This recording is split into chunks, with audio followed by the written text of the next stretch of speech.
Ist es legal, 5 verschiedene Pässe mit 5 verschiedenen Namen zu haben? Mit dieser Frage wollen wir uns einmal in diesem Video näher befassen. Seit Ende Juni 2024 können Deutsche auch in Drittstaaten, das heißt also in Nicht-EU-Staaten, ganz einfach eine zweite Staatsbürgerschaft annehmen und das ohne einen Beibehaltungsantrag stellen zu müssen. Österreicher können leider nach wie vor keine zweiten Staatsbürgerschaften annehmen. Schweizer können das ja schon lange. Mit diesen ganz neuen Möglichkeiten, über die wir ja auch auf diesem Kanal schon oft gesprochen haben, stellt sich nun also folgende Frage.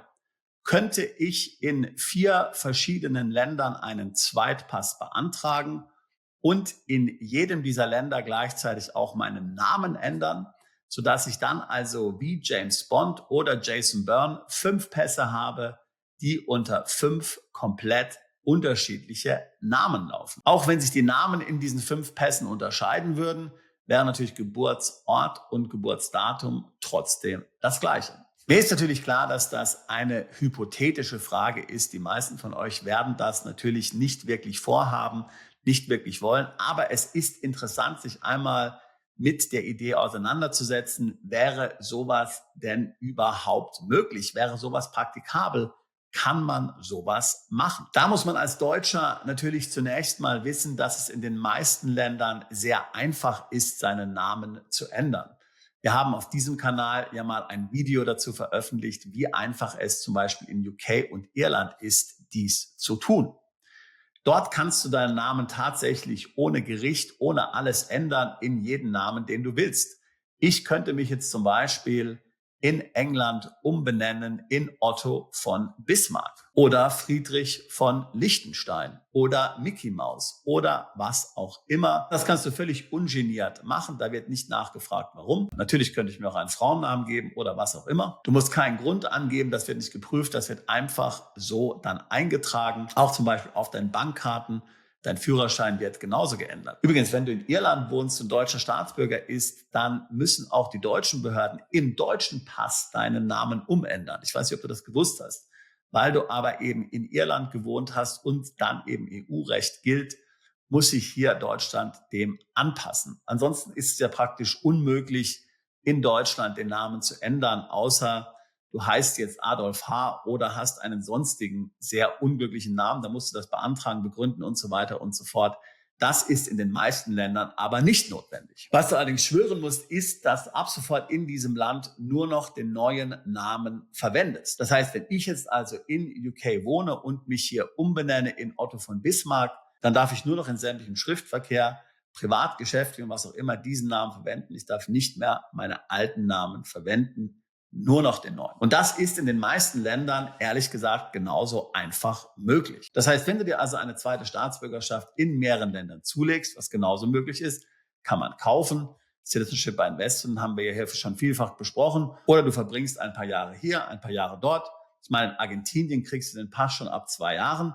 Kannst du dort dann auch gleichzeitig mit der Ausstellung des Passes deinen Namen ändern und dir deinen neuen Pass unter einem brandneuen Namen ausstellen lassen. Sodass es am Ende absolut legal und absolut möglich ist, 5 Pässe zu haben unter 5 verschiedenen Namen. Nun ist natürlich die große Frage, warum würde das irgendjemand machen wollen? Hast du vielleicht im Sinn, deine Spuren zu verwischen oder irgendjemanden zu hintergehen, oder warum würde man seinen Namen ändern wollen? Nun, es könnte ja schlicht und ergreifend eine Strategie sein, um seine Privatsphäre zu schützen.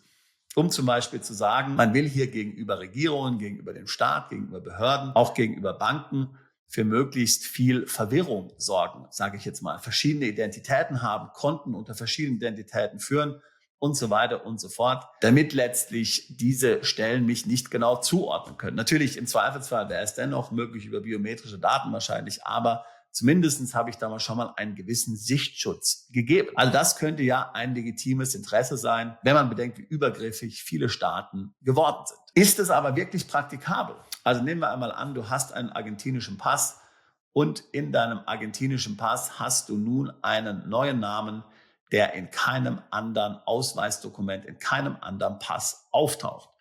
Unter diesem Namen eröffnest du zum Beispiel ein Konto in Argentinien. Dann segnest du das Zeitliche und jetzt geht es darum, dass deine Erben Zugriff auf dieses Konto erhalten. Da kann es dann schon ziemlich schwierig werden, dass dieser Zugriff auch tatsächlich gewährleistet werden kann. Sicherlich, wenn du gut vorbereitet bist und hier deinen Notar, deinen Anwalt instruiert hast und der alle Informationen zu deiner Namensänderung hat, dann wird es vielleicht möglich sein. Aber über den Weg, über den normalerweise deine Erben hier ihre Abstammung nachweisen können, Geburtsurkunden, Ausweisdokumente und so weiter und so fort, das wäre in diesem Fall dann nicht möglich, denn du bist ja in Argentinien nur unter dem neuen Namen bekannt. Da gibt es ja möglicherweise keinen Paper Trail zu deiner alten Identität. Und es ist übrigens auch nicht so, dass dann im argentinischen Pass hier dein alter Name drin aufgeführt wäre. Oder nehmen wir einmal an, dass du auf Reisen bist. Nehmen wir einmal an, du hast einen mexikanischen Pass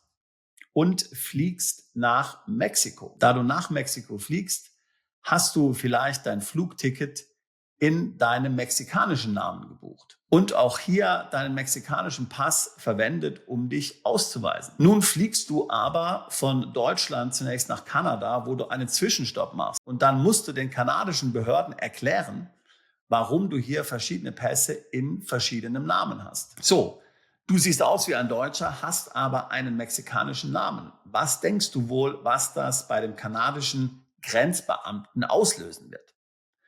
Zumindest wird es auslösen, dass er möglicherweise stundenlang hier deine Ausweisdokumente prüfen wird. Am Ende wird er dich vielleicht gehen lassen, aber du hast vielleicht deinen Flug nach Mexiko bereits verpasst und ärgerst dich, dass du all diesen Ärger hast. Gerade Singapur und auch die Vereinigten Staaten sind ja dafür bekannt, wie streng sie solche Ausweisdokumente hier prüfen. Und wenn du hier als verdächtig erscheinst, kann es dir schnell passieren, dass du zurückgeschickt wirst, auch wenn das, was du tust, komplett legal ist. Der Beamte kann es sich einfach nicht erklären oder findet es verdächtig und entscheidet, das war's, du musst gehen. Oder nehmen wir zum Beispiel den Fall Banking. Nehmen wir an, du möchtest irgendwann ein Konto eröffnen und verwendest dafür einen Pass. Diese Bank fragt aber nach einer Bankreferenz aus einem anderen Land. Weil du in dem anderen Land einen anderen Namen verwendet hast, ist die Bankreferenz also in einem anderen Namen verfasst. Jetzt musst du der neuen Bank erklären, warum du hier zwei verschiedene Namen und zwei verschiedene Pässe hast. Auch das wird dir sofort irgendwelche Compliance-Hüter auf den Plan bringen, was dazu führen kann, dass dein Konto nicht eröffnet wird oder noch schlimmer, später dann blockiert oder ganz geschlossen wird. Das sind nur 3 Beispiele dafür, warum mehrere Namen und mehrere Pässe hier zu einem ganz praktischen Problem für dich führen können. Also ist es legal? Auf jeden Fall. Ist es möglich? Es ist auch möglich. Aber ist es praktisch? Definitiv nicht immer. Wenn du also vorhast, mehrere Pässe hier zu haben mit verschiedenen Namen, dann ist das exakte Timing und die exakte Planung und Dokumentation extrem wichtig. Anhand der 3 Beispiele, die ich dir gerade eben genannt habe, verstehst du wahrscheinlich schon, auf was es drauf ankommt. Zumindest würde ich dir raten, dass du deine ganzen Dokumente, zum Beispiel Pässe, Geburtsurkunden, Heiratsurkunden, Führerscheine und so weiter und so fort anpasst und hier den neuen Namen wenigstens eintragen lässt. Das sollte in den meisten Fällen möglich sein. So kannst du Ärger vermeiden und sicherstellen, dass du dir nicht selbst ein Bein stellst. Wenn das Themen sind, die auch dich interessieren, wenn du dein Vermögen schützen willst, wenn du an zweiten Staatsbürgerschaften interessiert bist, ins Ausland umziehen möchtest, auswandern möchtest, würde ich mich freuen, mit dir ein Beratungsgespräch zu führen. Link dazu packe ich hier in die Beschreibung dieses Videos mit hinein. Wir helfen seit fast 20 Jahren Mandanten dabei, genau das zu tun. Und ich würde mich freuen, auch dich alsbald zu unserer Mandantschaft zählen zu können. Bist du Unternehmer, Freiberufler oder Investor? Zieht es dich schon lange ins Ausland? Mach heute den ersten konkreten Schritt in eine Zukunft mit mehr Geld und mehr Freiheit. Buche ein Beratungsgespräch mit Sebastian und seinen Kollegen. Unsere Kanzlei unterstützt Mandanten wie dich dabei, deine Steuerlast legal zu reduzieren, Vermögen aufzubauen und zu schützen und deine persönliche Freiheit zu maximieren. Profitiere jetzt von unserem Fachwissen und unserem Netzwerk. Gehe zu mandatierung.com und werde Mandant unserer Kanzlei.